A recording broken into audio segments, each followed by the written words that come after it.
Bonjour à tous, je suis Mathieu Champrigo, donc je vais vous présenter cette masterclass sur la reprise d'entreprise en territoire rural, intitulée Projet partenarial et accompagnement sur mesure, mais on va voir ensemble qu'on va être avec la reprise d'entreprise et les zones rurales sur deux types de thématiques sur lesquelles la coopération va être importante, d'où ce sous-titre-là. Et on va essayer de développer un petit peu tous ensemble aussi sur d'ouvrir les chakras, de conceptualiser un petit peu tout ça et après d'aller chercher peut-être, en tout cas réfléchir ensemble à des solutions, des thématiques, des leviers d'action qui pourraient être intéressants. Donc moi je suis animateur régional du programme Octave, qui est un programme sur la reprise d'entreprise en zone rurale et de montagne sur la région Occitanie, donc qui est porté depuis 3 ans maintenant par les chambres consulaires, que je vous présenterai un peu plus tard dans la présentation. Et je suis également conseiller chambre de métier, création, transmission, reprise, à la chambre de métier du Tarn. Voilà. Donc, je vais dérouler tout ça. N'hésitez pas à poser des questions, bien sûr. On est là pour échanger dans la joie et la bonne humeur. Donc, tout d'abord, on va juste pour articuler la présentation, reprendre quelques éléments de contexte sur la reprise d'entreprise et la ruralité, sans trop s'y attarder.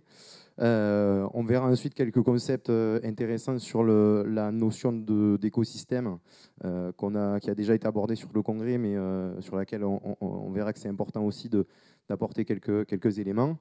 Et on enchaînera avec donc, quelques exemples qu'on présentera ensuite pour essayer de voir comment on peut ensemble trouver, pourquoi pas, des leviers d'action complémentaires pour cette thématique-là. Donc, les zones rurales, pour apporter un petit peu de contexte, de quoi parle-t-on? Jusqu'en 2020, on avait une définition de l'INSEE qui a été revue sur commande de l'agenda rural, qui se limitait à l'ensemble des communes n'appartenant pas à une unité urbaine de plus de 2000 habitants. Donc en fait, on était en négatif par rapport au classement des villes, puisqu'une ville, c'est 2000 habitants. C'était ça pour l'INSEE jusqu'ici. Donc la ruralité, c'était tout ce qui n'est pas une ville, globalement.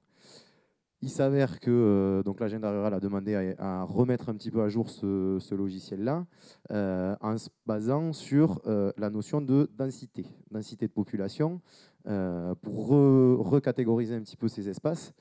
On a donc les territoires ruraux qui désignent l'ensemble des communes peu denses ou très peu denses. Et donc cette nouvelle définition va apporter une catégorisation par rapport à la densité, mais aussi par rapport à l'éloignement des pôles d'emploi et des centres d'activité que l'on pourra avoir. D'accord ? Donc la catégorisation, on va la retrouver avec l'influence d'un pôle forte, donc ce qu'on va pouvoir considérer comme étant du périurbain. Donc on va pouvoir retrouver des communes rurales, même dans une zone d'influence relativement forte d'une ville ou d'une grande ville. On va avoir ensuite la faible influence d'un pôle.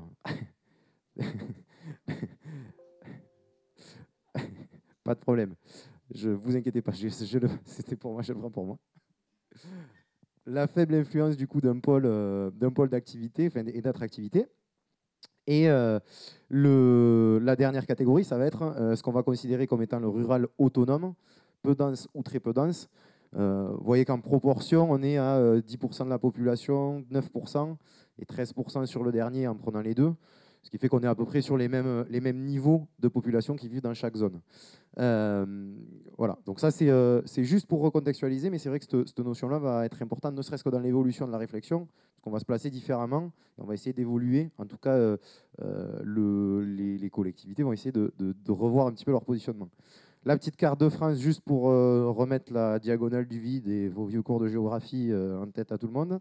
Voilà, juste en termes focus sur la région Occitanie, on peut juste dire que nous, on se retrouve avec un territoire hors Toulouse, le Grand Littoral, la grande agglomération toulousaine et le littoral, avec un territoire qui est à 80% en zone rurale.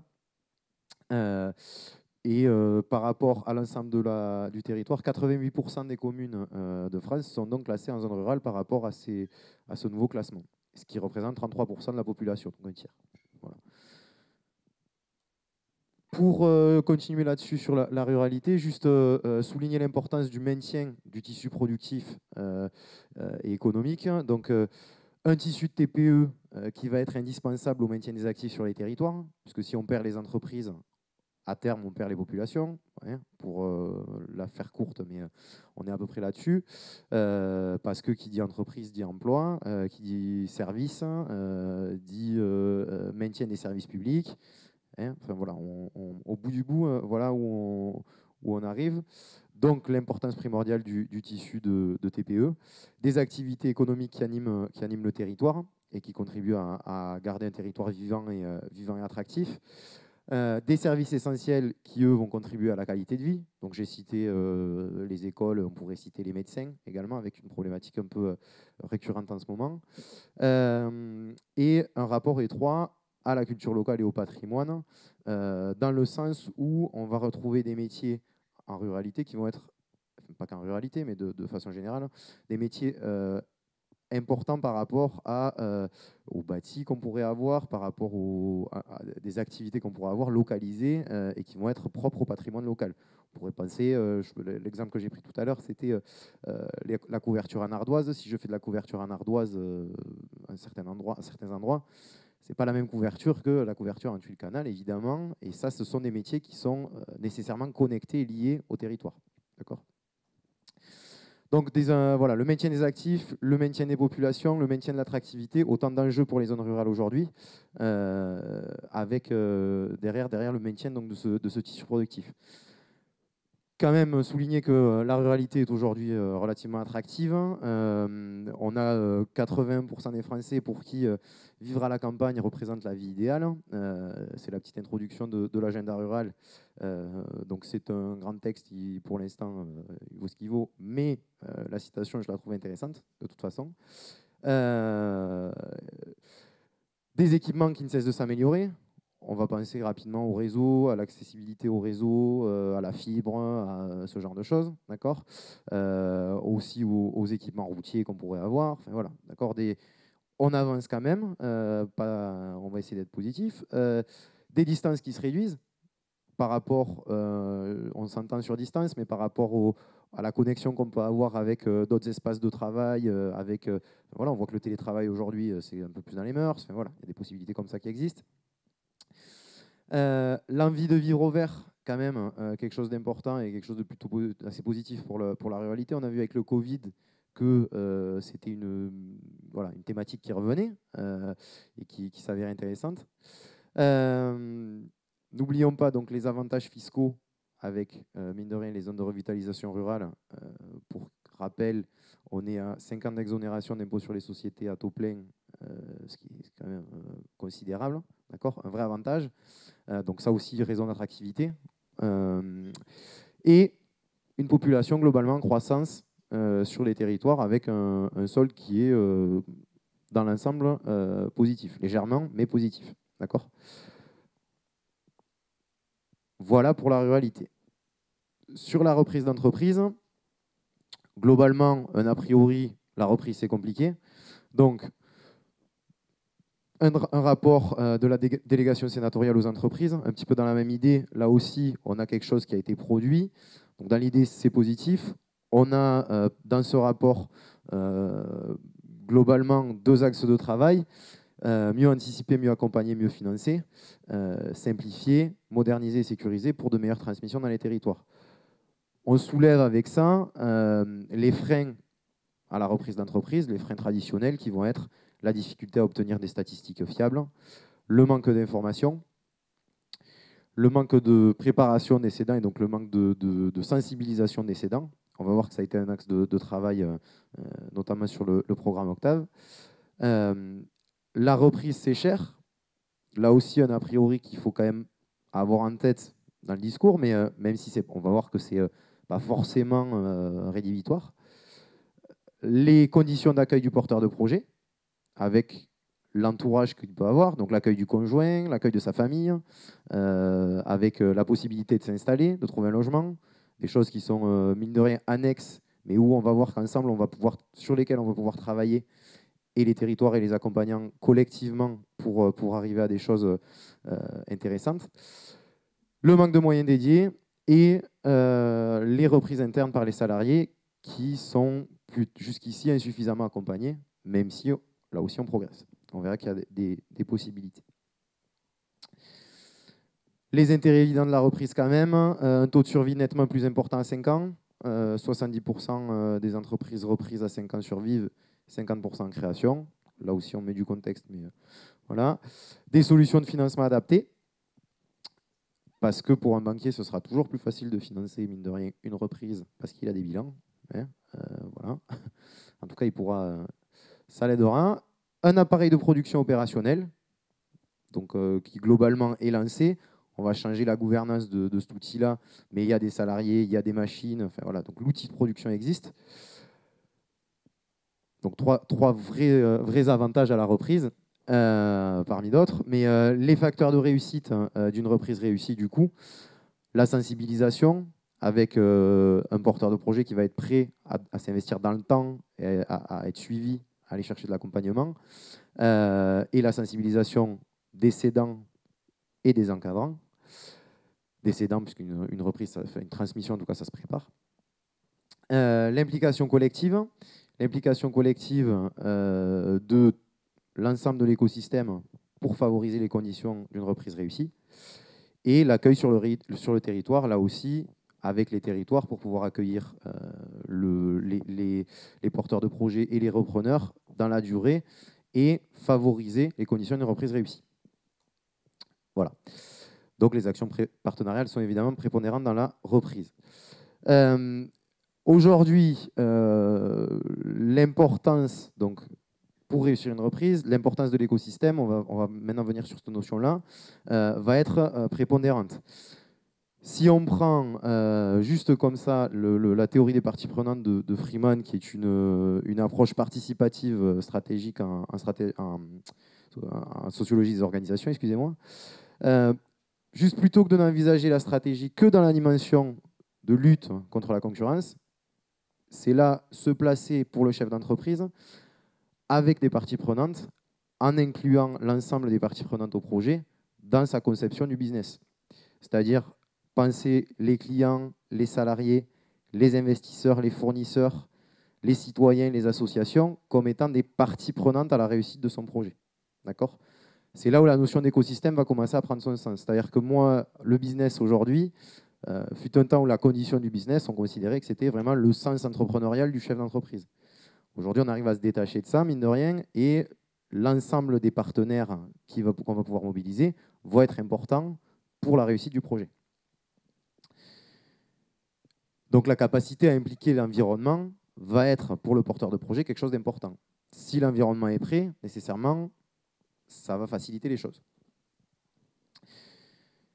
Donc, l'idée pour qu'un projet soit durable, c'est de l'ancrer territorialement, en continuant derrière évidemment, mais l'idée étant de travailler en proximité, de façon proactive, avec la communauté qui va entourer l'entreprise. D'accord ? Donc on rentre là sur cette notion d'écosystème, avec la nécessité de prévenir et résoudre les problèmes, du coup, pour le chef d'entreprise, de favoriser les partenariats avec des parties prenantes. C'est-à-dire que moi, avec mes clients, en intégrant mes clients, je vais aussi avoir une bonne réputation, je vais pouvoir rayonner sur mon territoire et asseoir mon business et mon entreprise là-dessus. Donc avoir un comportement citoyen vis-à-vis de la communauté aussi. D'accord ? Évidemment. C'est s'impliquer en fait, hein, enfin, tout simplement. Pourquoi ça c'est important ? C'est parce que, évidemment, dans la ruralité, l'ensemble du tissu est mine de rien quelque chose de très important à mobiliser. On ne va pas arriver en claquant des doigts.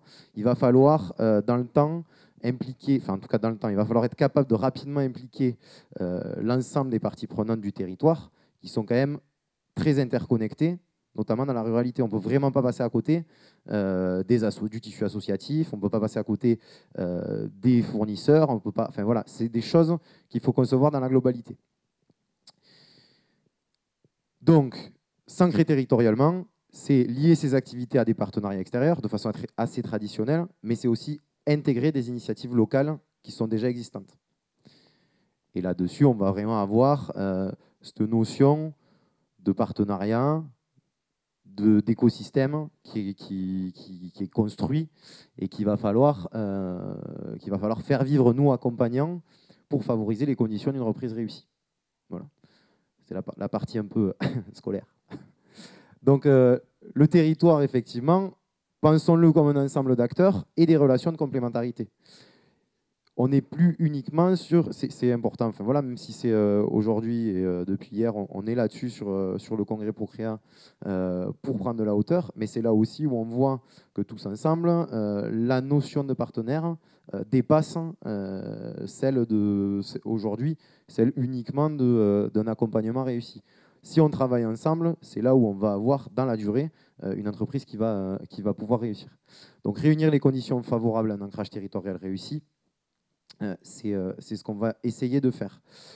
Pour l'entrepreneur, il va falloir identifier les ressources et donc s'appuyer sur le territoire pour les mobiliser. Si l'écosystème est déjà en place, est déjà vivant, est déjà prêt à accueillir, ce sera nécessairement plus facile. Je parlais d'ardoise tout à l'heure, on pourrait parler d'autres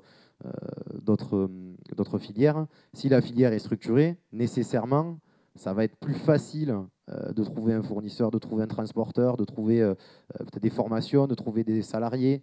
Voilà, je parle de facilité, mais c'est là où l'écosystème va prendre tout son rôle. C'est-à-dire que si on se structure au service de l'économie et en tout cas du tissu local, on va favoriser les conditions d'une reprise réussie. Donc l'écosystème vivant contribuera, comme je vous dis, voilà, à l'acculturation de l'entrepreneur aussi et à favoriser son accueil, enfin voilà, et la reprise qu'il pourra avoir. Du coup, pour illustrer tout ça, donc rien de mieux que de quelques exemples, effectivement, qui vont parler à certains. On va parler alors d'abord du programme Octave donc, que j'ai évoqué tout à l'heure, donc un programme porté sur la région qui vise justement à faire vivre et favoriser les partenariats. On verra comment ça a été déployé et comment, enfin, dans le temps. Petit exemple d'une boucherie où la population dans le nord du Tarn est intervenue pour exprimer son souhait parce que le boucher partait à la retraite et n'allait pas être remplacé. Donc la population s'est mobilisée pour essayer de sauver sa boucherie. Et on va voir que là aussi, c'est l'illustration d'un écosystème qui s'investit. Et l'exemple de la SCIC de Montcapel dans l'Aude, donc qui est une chapellerie de Valais, où là aussi le territoire est venu participer financièrement. On verra que la SCIC est un outil financier qui peut être intéressant pour accompagner la reprise d'entreprise.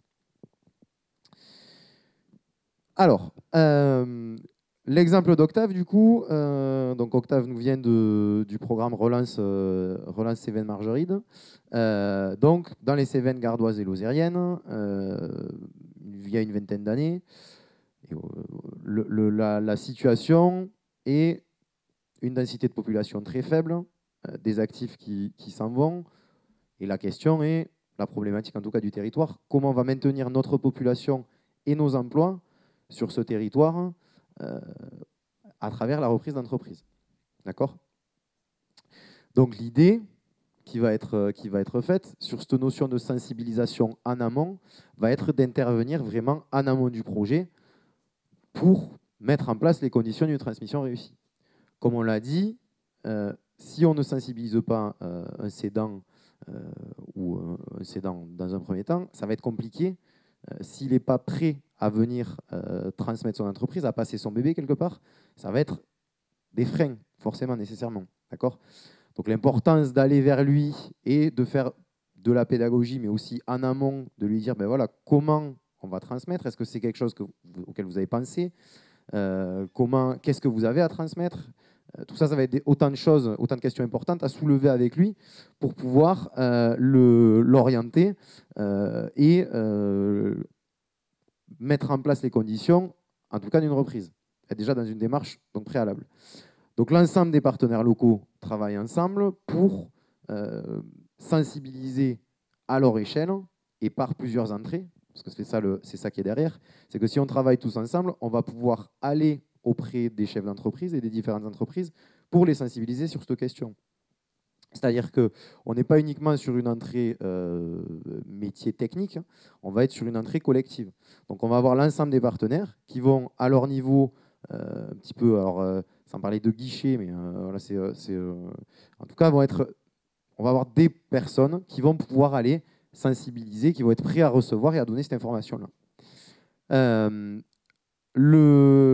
L'intégration du coup au cœur de l'écosystème local, c'est vraiment ça. C'est-à-dire que là, on va avoir un écosystème qui va travailler ensemble pour pouvoir accueillir derrière un porteur de projet. D'accord ? On va avoir l'entreprise qui va, le chef d'entreprise qui va être prêt et sensibilisé, et derrière, on va avoir la possibilité, lorsqu'on accueille un porteur de projet, de l'orienter rapidement et facilement sur des possibilités, que ce soit en matière d'accueil pour lui, pour sa famille, que ce soit en matière de logement, que ce soit en matière d'éducation, que ce soit en matière de loisirs, que ce soit... Voilà, d'accord ? On va croiser cette notion d'accueil et d'arrivée sur le territoire en multipliant les connexions entre acteurs. Donc, ça a été décliné, donc, ce programme donc depuis effectivement 20 ans. On l'a décliné maintenant récemment sur l'ensemble de la région Occitanie pour pouvoir permettre, enfin pouvoir essayer en tout cas, d'impliquer les acteurs locaux autour de cette question-là. Donc effectivement, je vais vous montrer une petite vidéo qui va peut-être un peu reprendre rapidement, faire une petite présentation, où vous allez voir notamment le rôle du maire qui précise l'impact qu'a eu la mairie.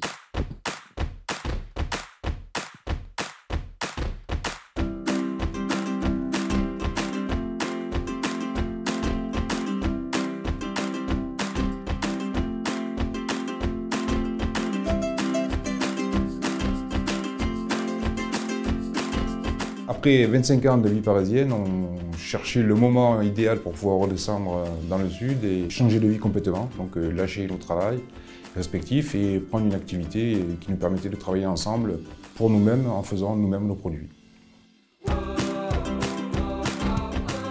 On souhaitait vraiment revenir en Lozère, c'est une région qui nous tient à cœur depuis longtemps. Reprendre une entreprise, plus qu'une création, il y avait moins de risques à la base. Il y avait l'employé qui était là aussi, qui était garante d'un savoir-faire.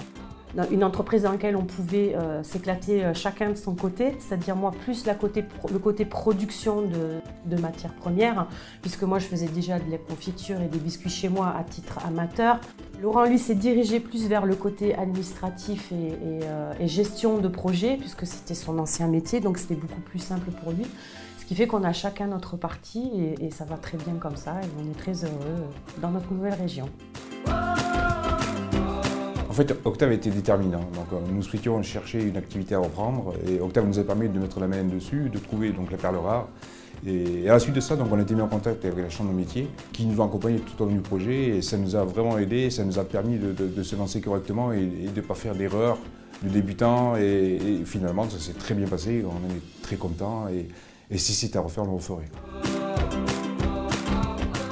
Tout d'abord, la mise en relation avec tous les partenaires financiers du département, c'est la mise à disposition bien souvent de locaux au sein de la commune. Alors c'est des locaux soit via des ateliers relais ou des mises à location classiques. Aujourd'hui, on s'est aperçu que pour attirer en zone rurale les chaînes d'entreprise, il fallait aussi travailler sur les autres paramètres que sont l'hébergement, l'intégration, des éléments non financiers, mais tout aussi importants pour attirer ces chefs d'entreprise. Nous sommes hyper bien intégrés donc, dans la commune qui nous a aidés à tous les niveaux. Les amis que j'ai laissés en Seine-et-Marne, parce que j'en avais quand même, me demandent comment je me sens, je dis quand même poisson dans l'eau.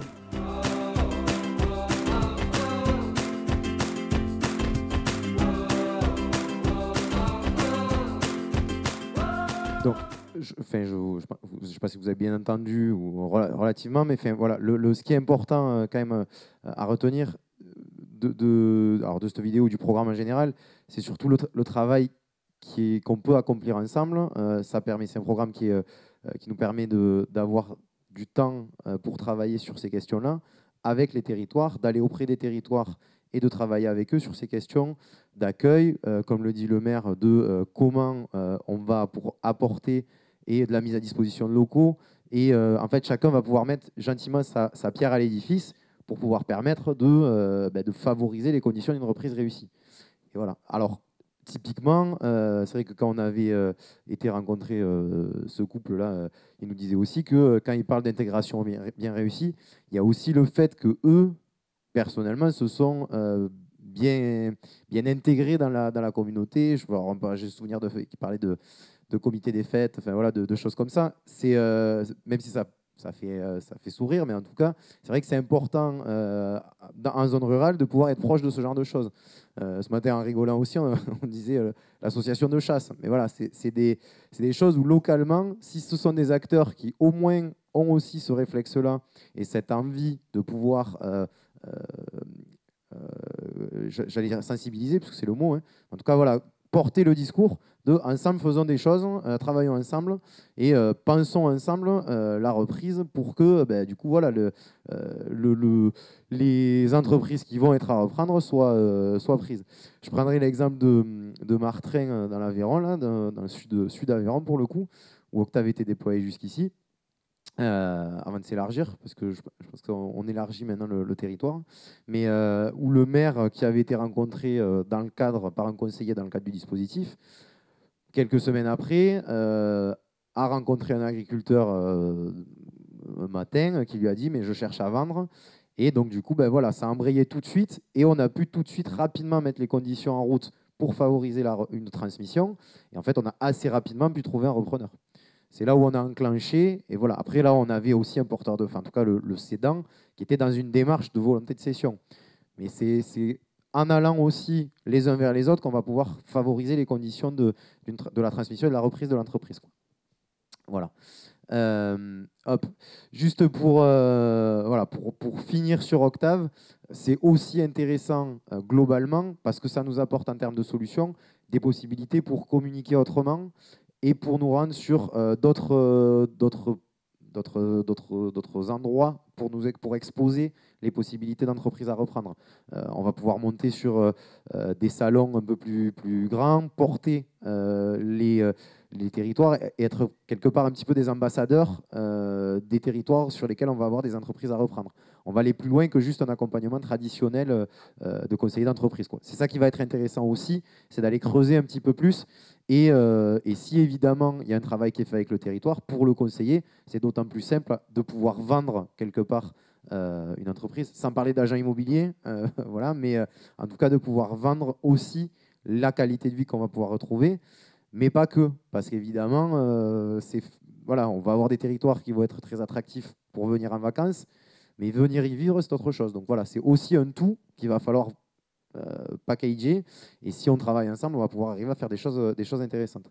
Voilà. On peut peut-être citer aussi comme exemple réalisé là dans le cadre comme action, vraiment comme action, dans le cadre de ce dispositif-là, des actions partenariales qu'on a fait dans le cadre de la Saint-Octave, petite boutade évidemment, mais où donc le département dans les Pyrénées-Orientales, une soirée a été organisée avec l'ensemble de l'écosystème partenarial de la reprise, mais pas que, des territoires aussi qui étaient présents, pour pouvoir engager les discussions, se connaître, et au-delà de relations entre acteurs, c'est aussi important de prendre des habitudes de travail, des habitudes de compréhension, et mettre ensemble les conditions de réussite d'une reprise d'entreprise. Voilà. Est-ce que vous avez des questions peut-être Non, je continue. Donc je continue. Petit, hop, voilà, non. Ah ben j'en ai enlevé, c'est pas grave. Avec l'exemple du coup de Montcapel, donc je vous disais la chapellerie. Donc Montcapel, on est dans la Haute-Vallée de l'Aude. Donc, magnifique territoire, mais rural, n'est-ce pas, Silanais, où pendant longtemps existait une tradition chapelière, avec une industrie chapelière installée depuis des années. Et on est arrivé en fin 2018 à la fermeture, petit à petit, voilà, mais la fermeture de la dernière chapellerie qui, au moment de sa fermeture, employait 9 personnes. À ce moment-là, alors, c'est la petite histoire, c'est un petit peu le conte de fées, évidemment, mais c'est surtout pour illustrer la SIC comme étant un outil intéressant. À ce moment-là, du coup, on trouve une porteuse de projet qui était cliente jusqu'alors de la chapellerie, qui travaille dans la mode, et qui se dit, je ne peux pas laisser sur mon territoire d'origine disparaître cette activité. Donc, du coup, elle bras le bas de combat, elle commence à échanger avec les acteurs locaux, essayer de trouver d'autres acteurs pour intervenir avec elle, et rapidement avec la mairie et d'autres acteurs, émerge l'idée de pourquoi pas monter une SIC. Une SIC, donc Société coopérative d'intérêt collectif, qui va permettre à ce moment-là, alors la SIC, juste pour le petit, de façon très, très simple, on est sur une société coopérative d'intérêt collectif avec un collège minimum. Il faut 3 collèges en fait. Un collège producteur, donc salarié ou patron, un collège bénéficiaire, donc client, et un collège tiers, qui va être dans ce cas-là la mairie, donc la collectivité. Et en fait, la collectivité dans ce cas-là va rentrer, soutenir le projet, permettre à cette porteuse de projet d'aller au bout et de relancer un business plan et de relancer la machine pour aboutir 1 an plus tard quasiment, suite à un accompagnement évidemment des réseaux, enfin, en l'occurrence l'Union régionale des SCOP qui a joué un rôle assez prépondérant, aboutir donc à la réouverture en octobre 2019, donc 1 an après, avec 7 emplois au moment de la réouverture, ce qui est relativement encourageant. Aujourd'hui, on est, je crois, à 150, quelque chose comme ça, associés sur la SIC. Donc on a vraiment une activité qui est repartie parce que c'était la belle histoire. Donc après, commercialement, ça a embrayé, évidemment. Enfin voilà, vous en doutez. Donc c'est un exemple de SIC qui est un outil financier qui va permettre d'avoir des possibilités intéressantes. On pourrait aussi imaginer que ces montages-là, ça pourrait permettre à un salarié qui ne se sent pas de repartir, de reprendre son entreprise, de bénéficier d'un collège collectif avec des parties prenantes du territoire qui viennent investir et s'investir dans l'entreprise et placer en gérance ce salarié. Mais lui ne serait pas patron, par exemple. Je ne sais pas si c'était... Ouais. Voilà. Donc ça c'est aussi des choses qui, en perspective, qui peuvent être tout à fait intéressantes, surtout dans la perspective d'une reprise en zone rurale où typiquement la dernière boulangerie, on va se dire mais comment on va pouvoir la sauver, et on a un super ouvrier, par contre lui il ne veut pas être patron, il ne voudra jamais être patron. Et bien voilà, l'un dans l'autre ça permet on peut imaginer des choses comme ça. Voilà. Juste avant de pouvoir échanger sur d'autres leviers potentiels, mais la boucherie de Mirandol, pour la petite histoire, donc je vous ai dit tout à l'heure, le boucher partait à la retraite, n'avait pas de repreneur, le boulanger était à quelques encablures, un peu plus jeune, mais à quelques encablures de la retraite, pas de repreneur en vue non plus. La population s'est émue un peu de la situation, on allait voir la mairie, comment on peut faire pour essayer de favoriser la reprise. La mairie, donc il y avait sur la place du Foirail, l'ancienne halle, délabrée, qui tombe en lambeaux. L'idée émerge avec la communauté de communes de réhabiliter l'ancienne halle, qui était bien mieux placée. Les anciens commerces étaient dans le village, dans des petites rues, c'était pas pratique, c'était compliqué. Enfin, je vous passe le tableau. Donc l'idée émerge de réhabiliter les anciennes halles pour pouvoir en faire un outil un peu plus adapté et attirer un repreneur. Donc, la communauté de communes est allée chercher le soutien de la région. Avec la région, réhabilitation du lieu. En parallèle, on a réussi à identifier un repreneur qui s'est tourné vers des réseaux d'accompagnement, qui a été orienté vers les réseaux d'accompagnement, qui lui est allé ensuite financer son projet avec des plateformes. Et on est arrivé à avoir un repreneur aujourd'hui installé qui embauche, qui en est, je crois, 5 embauches de mémoire. Et donc, il y a un outil qui est tout à fait opérationnel, qui a pu reprendre. Et le boulanger qui, maintenant, va lui arriver sur cette phase de transmission, a son outil qui est prêt à être transmis, évidemment.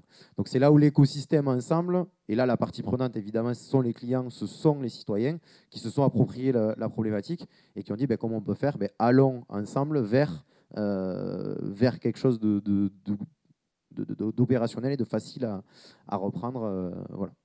Donc c'est un exemple aussi qui était important, qui me semblait important de vous partager. Donc, ceci étant dit, peut-être se pencher sur des leviers qu'on pourrait avoir, parce que bon, là, on en a évoqué quelques-uns. On a évoqué la possibilité de développer des outils financiers. Pourquoi pas, on a évoqué la SIC, mais on pourrait en imaginer d'autres.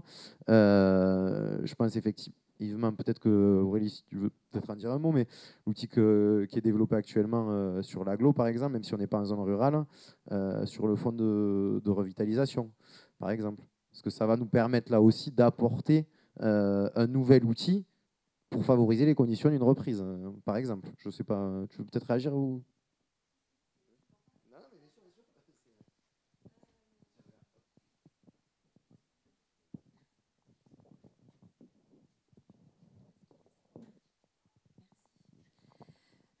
Oui, alors en Albigeois, en fait, on a connu la fermeture d'un magasin de bricolage qui appartenait au groupe Bricorama et qui était assujetti en fait au dispositif national de revitalisation. Du fait de la perte de 10 emplois en fait sur ce magasin de bricolage et compte tenu de l'appartenance en fait du magasin albigeois au groupe Bricorama, ce dispositif piloté par l'État, par la Directe, nous a permis de financer, de mettre en place en fait un appel à candidature revitalisation que l'on a appelé, puisque l'objectif était de compenser les 10 emplois fermés suite à justement l'arrêt de l'activité de ce magasin. La collectivité s'est mobilisée pour faire en sorte que ce financement, cette enveloppe qui était à notre portée, on va dire, bénéficie aux commerces de proximité, donc de centre-ville et surtout de centre-bourg, puisqu'en Albigeois, on a la ville-centre de 50 000 habitants qui est la ville d'Albi, mais on a surtout 15 autres communes autour qui sont pour une grande majorité en réalité des centres-bourgs, avec parfois moins de 3 000 habitants.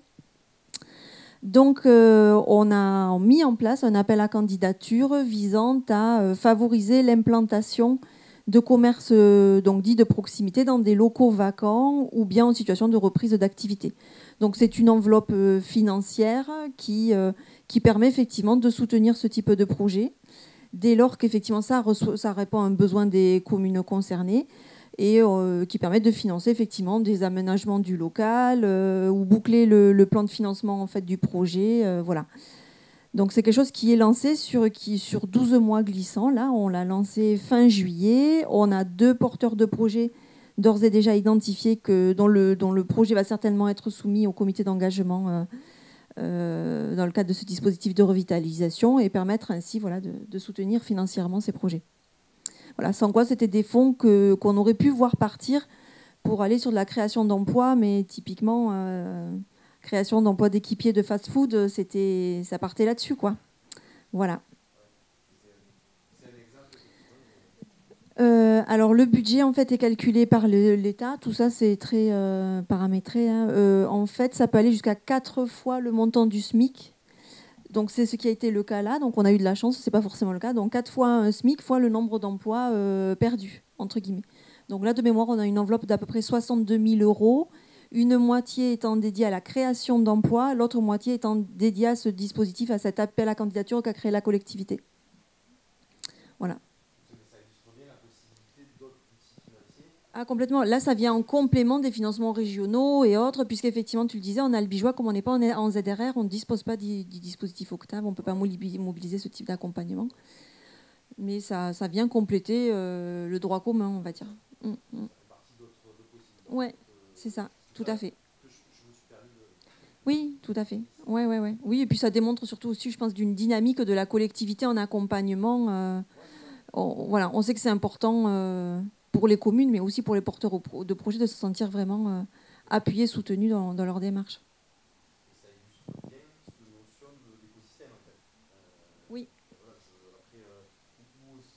les parties prenantes s'approprient aussi. Enfin, voilà, c'est tout un écosystème qui a aussi Ah oui. ensemble au sein des entreprises. Oui. Là, évidemment, le porteur de projet, en plus, va être soutenu à son projet de reprise par un outil financier. Ah oui, oui, complètement, parce que les porteurs de projets qui peuvent effectivement émarger au dispositif, bien souvent, sont fléchés par les chambres consulaires, par les communes qui avaient un contact direct. Donc, on se met tous en ordre de marche, on va dire, et on échange nos informations pour faire en sorte que ça bénéficie au projet le plus pertinent, en fait.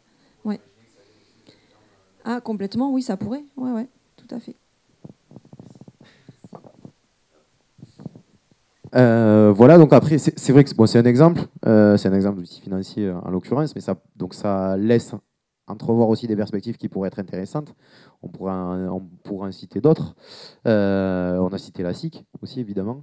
La possibilité, donc, pour favoriser les conditions d'accueil des nouveaux arrivants, on pourrait citer, par exemple, les réseaux d'accueil qu'on peut avoir, donc, notamment à Lozère, effectivement, ou avec le Lozère Dating. Donc l'idée étant quand même de favoriser l'accueil d'une personne qui souhaite arriver, qu'elle puisse rencontrer l'ensemble des partenaires facilement. On a un réseau qui est structuré pour permettre à tout le monde d'arriver. On pourrait citer aussi l'Aveyron Recrute. C'est vrai que je prends l'exemple Occitanie, excusez-moi, parce qu'il y en a un peu plus loin. Mais on pourrait citer aussi l'Aveyron Recrute, où là, on va avoir une communication relativement appuyée pour permettre aussi de mettre l'accent sur venez en Aveyron, on vous accueillera.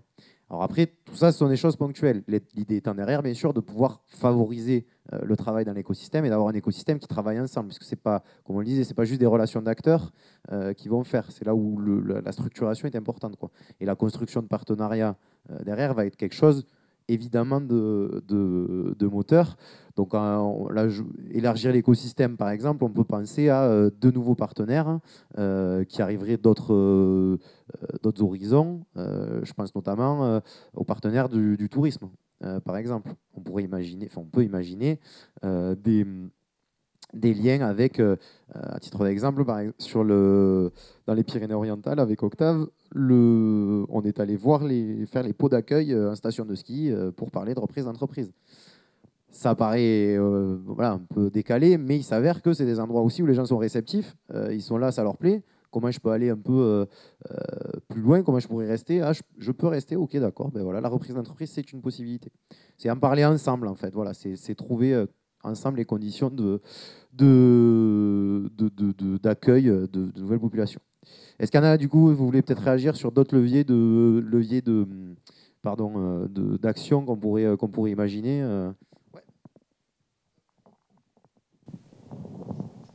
Non, juste pour un exemple, dans le Lot, on a une plateforme qui existe depuis 20 ans à peu près, où on a un partenariat donc, avec une cellule d'évaluation qui évalue les entreprises, un partenariat avec l'ordre des notaires, l'ordre des comptables et 3 banques. Donc il y a bondé un fonds et ce fonds-là est mis à disposition pour les reprises d'entreprises à hauteur de 10% directement de la plateforme et directement 10% des banques partenaires. Donc ça permet en fait de faire une émulation puisque les banquiers, les comptables, les notaires nous renvoient les porteurs de projet, on met en relation et derrière on finance tout ces reprises, ces différentes reprises. Voilà. C'est aussi le cas pour l'évaluation aussi du travail en amont avec les CEDA, pour les accompagner sur leur projet de transition. Oui, on les accompagne pour qu'ils vendent à un prix raisonnable. On leur donne on fait des diagnostics au niveau de l'hygiène alimentaire, pour leur dire ce qu'il faudrait mettre aux normes, ce qu'il faudrait valoriser un petit peu plus ou modifier au niveau de leur façon de faire pour avoir des bilans qui soient un peu plus vendables. Une entreprise qui soit plus jolie et acceptable par un repreneur.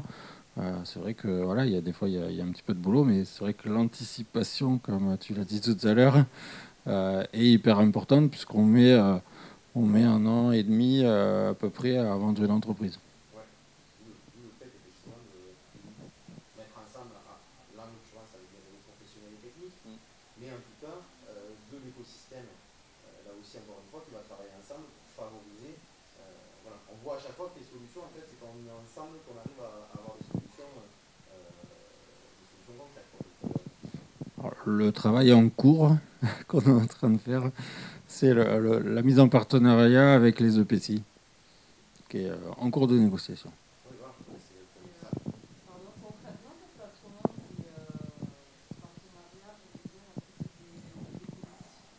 Il y a un comité par mois pour faire les évaluations d'entreprise. Donc tous les mois, il y a un agent de la Chambre des métiers, un expert comptable de l'ordre des experts comptables, un notaire et un banquier. Et on évalue les entreprises qui sont présentes sur dossiers qui sont faits par les agents de la Chambre, diagnostiqués donc, par un agent éco d'un côté et par les spécialistes qualité, sécurité, hygiène, environnement. Et après, sur dossier, sur photo, on va faire l'évaluation et faire des propositions donc, de prix et de reconfiguration, on va dire, de l'entreprise. Et les fonds sont abondés, donc au tout départ, ils ont été abondés par quelques communautés de communes qui n'existent plus pour la plupart, par les banques et par la Chambre des métiers. Les fonds pour prêter l'argent aux repreneurs. C'est une avance remboursable, ouais. Prête aux ans. En fait, on n'a pas de relation avec l'initiative. On est complètement indépendant.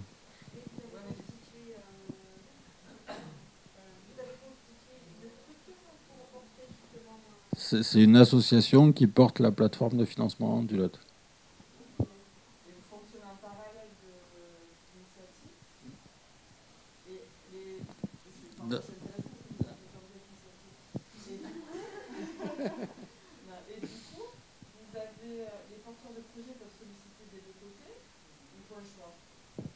Ils sollicitent des deux côtés et en fonction des projets, on va financer soit l'un soit l'autre. Ouais. Oui, alors en général, ils financent les deux. La règle des trois qu'on a citée sur une des autres commissions, c'est qu'on a 3 banques partenaires. Ces 3 banques partenaires interviennent au niveau de la plateforme et ils interviennent également au niveau d'initiative. Donc en général, les projets sont cofinancés. Et sur des gros projets, ça arrive qu'il y ait même 2 banques qui y aillent, initiative et notre plateforme. Quand il y a vraiment voilà, des moyens à mobiliser, on a un bras de levier.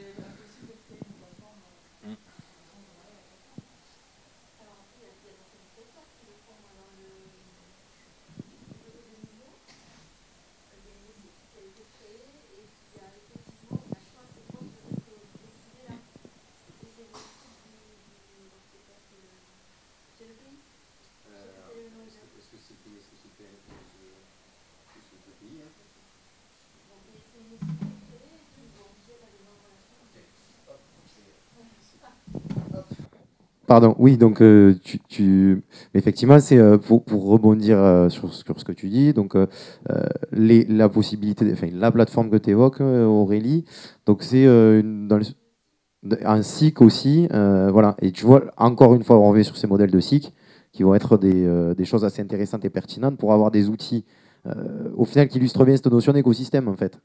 C'est l'outil qui l'illustre, et là, en l'occurrence, sur cette question de financement, mais quand même il y a la plateforme, c'est aussi des possibilités, des outils financiers qui vont pouvoir être mobilisables, quoi, et de nouveaux dispositifs financiers. Donc pour rejoindre ce que tu disais, Laurence, hein, mais c'est vrai que ça peut être assez intéressant d'imaginer, enfin voilà, il ne faut pas se fixer de limite par rapport à ces questions-là non plus.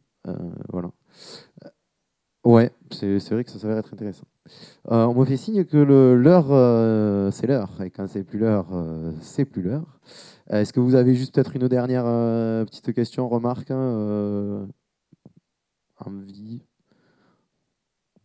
Ok, très bien. Ben, on va en rester là. Merci à tous pour votre attention, et à tout à l'heure pour la suite du congrès pour créer 2021.